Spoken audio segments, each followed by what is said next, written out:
दोस्तों नमस्कार, जोहार। मैं हूं देवेंद्र कुमार।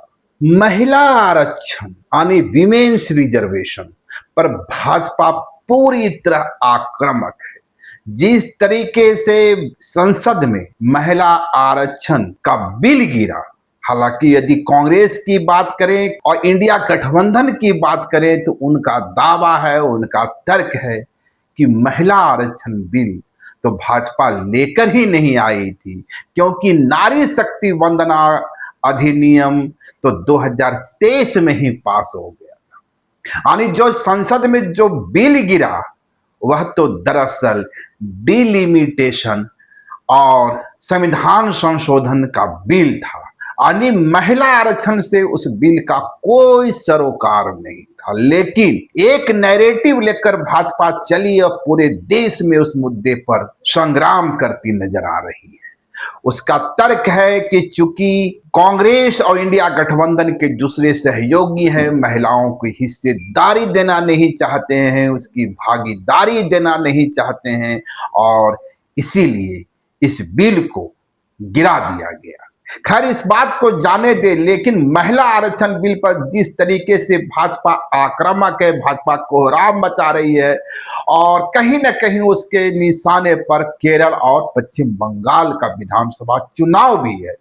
और इन तमाम समीकरणों के बीच हर दिन भाजपा की ओर से इस मुद्दे पर एक नया संग्राम छेड़ा जाता है। प्रेस कॉन्फ्रेंस हो रहे हैं, रैलियां निकाली जा रही है और इसके साथ ही हर दिन कोई न कोई महिला नेत्री आती है सामने और इंडिया गठबंधन को और खासकर राहुल गांधी से सवाल पूछती है।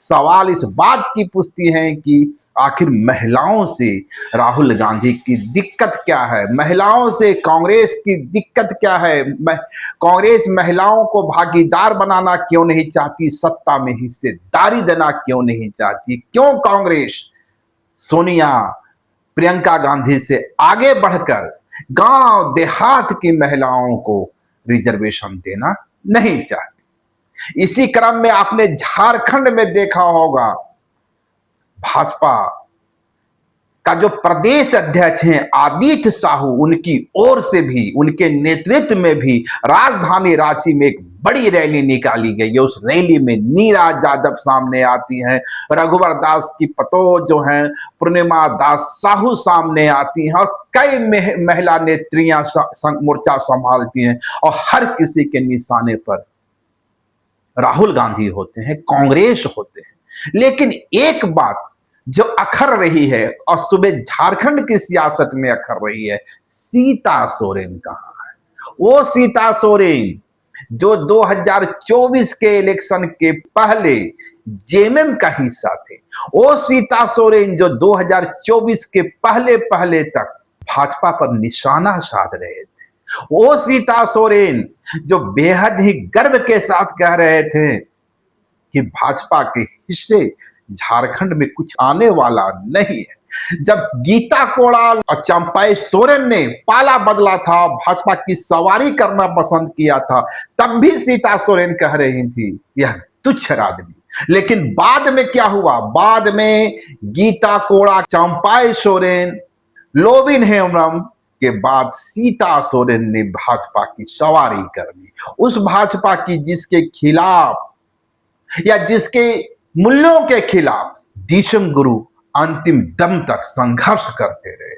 आपको याद होगा उस वक्त राज्यसभा चुनाव को लेकर, वोटिंग को लेकर कुछ सवाल सामने आए थे और दावा किया गया था कि सीता सोरेन पर भी गिरफ्तारी की तलवार लटक सकती है। मामला हाउस ट्रेडिंग का था। इन तमाम खबरों के बीच तब सीता सोरेन ने भाजपा की सवारी कर ली थी और उसके बाद चुनाव में जो हश्र हुआ, ना तो चंपाई सोरेन का जादू चला। चंपाई सोरेन जिस दमखम के साथ कहते रहे थे कि वे डीएम गुरु के सारथी रहे हैं, डीएम गुरु के शीश रहे हैं, जल जंगल की राजनीति करते रहे हैं, और जब वे दिल्ली पहुंचते हैं चश्मा पहनकर वापस लौटते हैं, भाजपा में शामिल होते हैं, लेकिन चुनाव का परिणाम डीएम गुरु के पक्ष में नहीं गया। हालांकि वे चुनाव किसी तरह जीत गए, लेकिन कोल्हान से भाजपा साफ हो गया।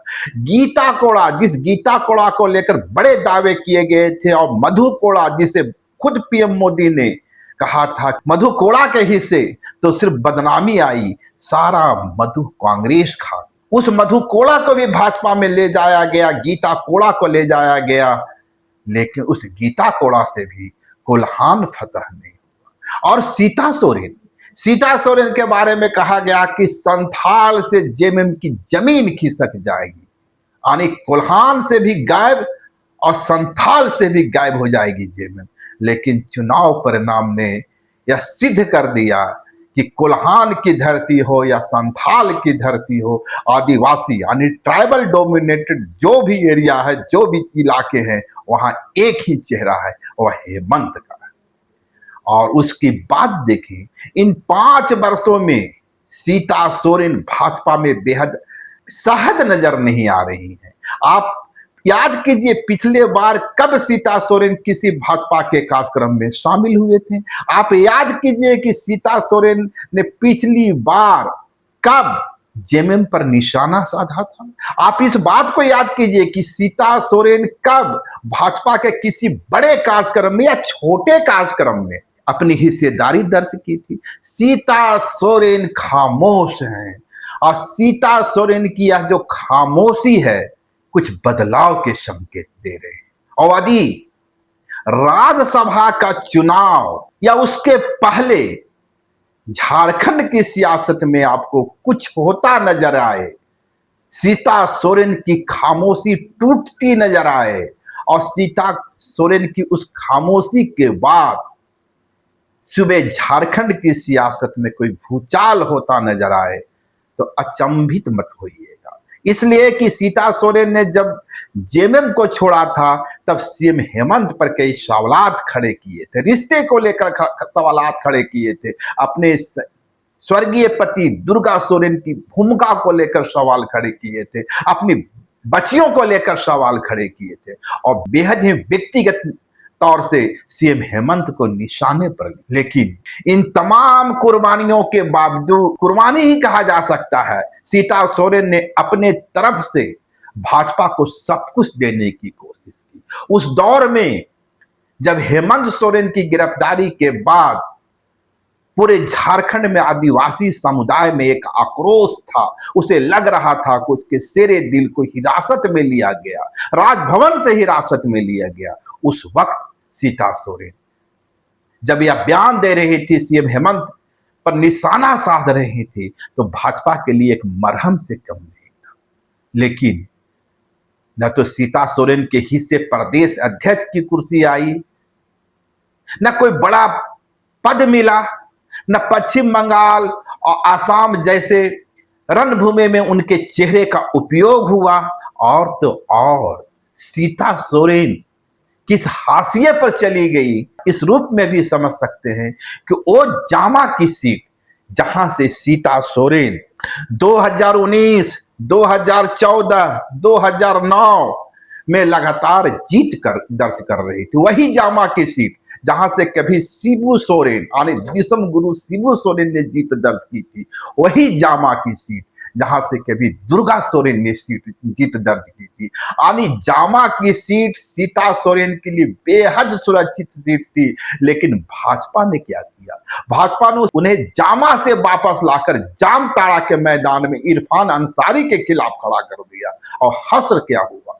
इरफान अंसारी को 2024 में 1,33,266 वोट मिलते हैं, जबकि सीता सोरेन के हिस्से आता है 89,590 वोट। यानी अंतर जो जीत और हार का रहता है जामताड़ा में, वो 43,676 वोट का रहता है। जबकि यदि 2019 का तुलना करें, 2024 में जो परिणाम आए उसका 2019 से तुलना करें, तो इरफान अंसारी को उस वक्त आए थे 1,12,829 वोट, और वीरेंद्र मंडल, तब भाजपा ने वीरेंद्र मंडल पर दांव खेला था और उन्हें आया था 74,088 वोट।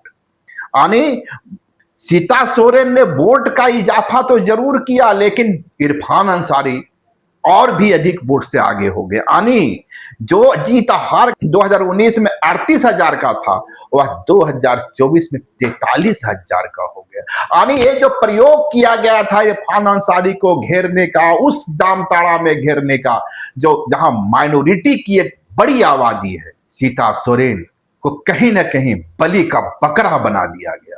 यदि भाजपा चाहती तो उन्हें जामा की सीट चुनाव लड़वा सकती थी।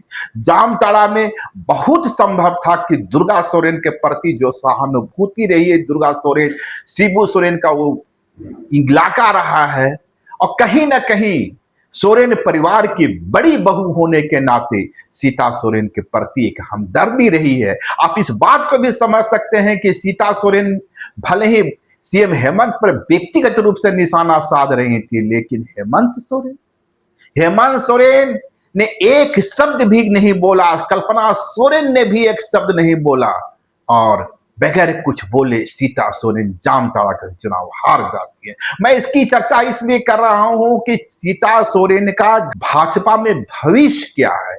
क्या सीता सोरेन को राज्यसभा भाजपा भेजेगी? क्या सीता सोरेन को केंद्र के स्तर पर ले जाएगी? क्या सीता सोरेन को कोई बड़ी भूमिका दी जाएगी? ऐसा होता तो नजर नहीं आ रहा, क्योंकि ऐसा होता तो सीता सोरेन के चेहरे का इस्तेमाल उस बंगाल में किया जा सकता था जहां चाचा चंपाई और हेमंत सोरेन आदिवासी समाज को साधने की कवायद कर रहे थे। हेमंत सोरेन अपने तरीके से कर रहे थे, चंपाई सोरेन अपने तरीके से कर रहे थे। आसाम में भी सीता सोरेन के चेहरे का इस्तेमाल हो सकता था, जहां चाय बागान में एक बड़ी आबादी है, झारखंड से गए हुए संथाल, उरांव, मुंडा, तमाम जनजातियों की। तो संकेत साफ है कि सीता सोरेन को लेकर भाजपा में कोई उत्साह नहीं है, कोई उमंग नहीं है। भाजपा यह समझती है कि सीता सोरेन के चेहरे के बूते कोई बड़ा वोट बैंक को साधा नहीं जा सकता है। यानी सीता सोरेन, जिस सीता को साधने के लिए उस वक्त हेमंत बिस्व शर्मा, जिस गीता को साधने के लिए हेमंत बिस्व शर्मा, जिस चंपाई सोरेन को साधने के लिए खुद पीएम मोदी एड़ी चोटी एक लगा रहे थे, झारखंड की सियासत में इन तमाम चेहरों की उपयोगिता भाजपा के लिए समाप्त हो गई है। इस हालत में बड़ा सवाल यह होता है कि सीता सोरेन की खामोशी क्या कह रही है। क्या सीता सोरेन किसी वक्त का इंतजार कर रहे हैं? क्या सीता सोरेन सही वक्त का इंतजार कर रहे हैं? और आपको एक चीज और याद हो, अभी कुछ ही दिन पहले, चंद महीने पहले, जब हेमंत सोरेन अपना गांव पहुंचे थे और उस गांव में, उनके अपने पैतृक गांव में, उन्हें पुजारी के रूप में सम्मानित किया गया था। पाहन, जहां हम बात कर रहे हैं नेबरा की, उसी नेबरा की जहां बाहा का पर्व मनाया जा रहा था, और उस बाहा पर्व में भी सीता सोरेन अपने देवर हेमंत सोरेन के साथ खड़ी नजर आ रही थी, गोतनी कल्पना सोरेन के साथ मुस्कुराती नजर आ रही थी। और बाद में जब हेमंत सोरेन को उसी गांव में नायके बाबा यानी पुजारी के पद पर सुशोभित किया गया, तब भी सीता सोरेन नेमरा में मुस्कुराती नजर आ रही थी। यानी पूरे परिवार के साथ घुलती मिलती नजर आ रही थी। नजर ही नहीं आ रहा था कि इस परिवार में कभी कुछ दरार थी। यानी सीता सोरेन और कल्पना सोरेन, हेमंत सोरेन एक साथ एक दूसरे से हंसते मुस्कुराते नजर आ रहे थे। तो क्या उसके भी कुछ मायने हैं? उस मुस्कुराहट के भी कुछ मायने हैं? नेवरा में जिस तरह से सीता सोरेन अपने परिवार के साथ संवाद करती हुई, गुफ्तगू करती हुई नजर आई और बेहद ही सौम्य तरीके से हेमंत के साथ खड़ी नजर आई, उसके कुछ मायने हैं। और इस वक्त जब भाजपा कोहराम मचाए हुए है, कोहराम है विमेंस रिजर्वेशन पर, नारी शक्ति वंदना पर, और जैसा कि मैंने कहा भाजपा के तमाम नेत्रियां इस वक्त राहुल गांधी और कांग्रेस से सवाल पूछ रही हैं। सीता सोरेन खामोश हैं, कोई सवाल नहीं पूछ रही है। तो ये क्या, यह खामोशी के कुछ मायने हैं? और जैसा कि मैंने कहा कि राज्यसभा का चुनाव सामने आने वाला है, तो क्या यह पूरी रणनीति उसी दिशा में बढ़ती नजर आ रही है? क्या सीता सोरेन एक बार फिर से घर वापसी करने वाली हैं? क्या सीता सोरेन दिल्ली जाने वाली हैं? क्योंकि जामा की सीट तो उनके हाथ से निकल गया, क्योंकि लुइस मरांडी जिन्होंने 2014 में उसी दुमका की सीट से सीएम हेमंत को शिकस्त देने में कामयाबी हासिल की थी, उस लुइस मरांडी को जामा भेज दिया गया। और अब कह सकते हैं लुइस मरांडी का फैसला बहुत सटीक बैठा। जिस क्षण उन्होंने भाजपा को छोड़ा, जिस तरह से जामा में उनकी एंट्री हुई, सीता सोरेन के लिए यह भी एक सदमा था। उनकी परंपरागत सीट पर अब लुइस मरांडी है। इस हालत में सीता सोरेन के लिए कोई दूसरी जगह बचती नजर नहीं आती, और जो बचती हुई नजर आती है, जो स्पेस मिलता हुआ नजर आता है, वह है राज्यसभा की सीट। तो देखना दिलचस्प होगा कि भाजपा सीता सोरेन की इस खामोशी का क्या आकलन करती है, और क्या भाजपा ही उन्हें राज्यसभा भेज सकती है। क्योंकि भाजपा के पास जो बहुमत के आंकड़े होने चाहिए वो तो है ही नहीं। 34 सीट जेएमएम के पास है और 56 सीट इंडिया गठबंधन के पास है, और जेएमएम ने पहले ही कहा है कि वह दोनों ही सीटों पर अपना उम्मीदवार भेजेगा। तो क्या ये जो दो सीट हैं, एक सीता सोरेन होंगी और एक उड़ीसा में जो सीएम हेमंत की बहन है उनके हिस्से आएगी। क्योंकि भाजपा चाह करके भी सीता सोरेन को भेजने की स्थिति में, राज्यसभा भेजने की स्थिति में नहीं है। और यदि सीता सोरेन राज्यसभा चल जाती है जेएमएम के कोटे से, जेएमएम के समर्थन से, तो क्या यह माना जाए उस सीता के बाद गीता के बाद चंपाई सोरेन के बाद लोविन हेम्ब्रम, इन सबों की घर वापसी होने वाली। देखना होगा राज्यसभा का चुनाव आते आते झारखंड में सियासत के कौन कौन से रंग देखने को मिलते हैं। और जिस तरह लोकसभा चुनाव के वक्त भाजपा में जाने की होड़ मची थी, क्या 2029 के पहले ठीक वही होड़ जेएमएम में वापसी की शुरुआत होने वाली है? संकेत तो कुछ यही मिल रहे हैं, क्योंकि लोविन हेम्ब्रम भी अब समझ चुके हैं कि भाजपा के सहारे संथाल में उनकी सियासत चलने वाली नहीं है। और गीता कोड़ा को भी इस बात की समझ हो गई कि जिस कोल्हान को, जिस जगन्नाथपुर को वो अपना किला मानती थी, जेएमएम ने बगैर उनके ही उस किले को भेज दिया। ठीक है, जिस कांग्रेस के हिस्से आई है, लेकिन उस किला को फतह करने में यदि किसी की सबसे बड़ी भूमिका रही है तो जेएमएम के रणनीतिकारों की रही है। कुल मतलब यह है, कुल निहितार्थ यह है कि 2029 के पहले यदि आपको ये तमाम चेहरे एक एक कर जेएमएम में लौटते नजर आए तो अचरज की बात नहीं होगी। शुक्रिया, नमस्कार। लाइव लगातार के वीडियो को लाइक करें, सब्सक्राइब करें और बेल आइकन को दबाना न भूलें।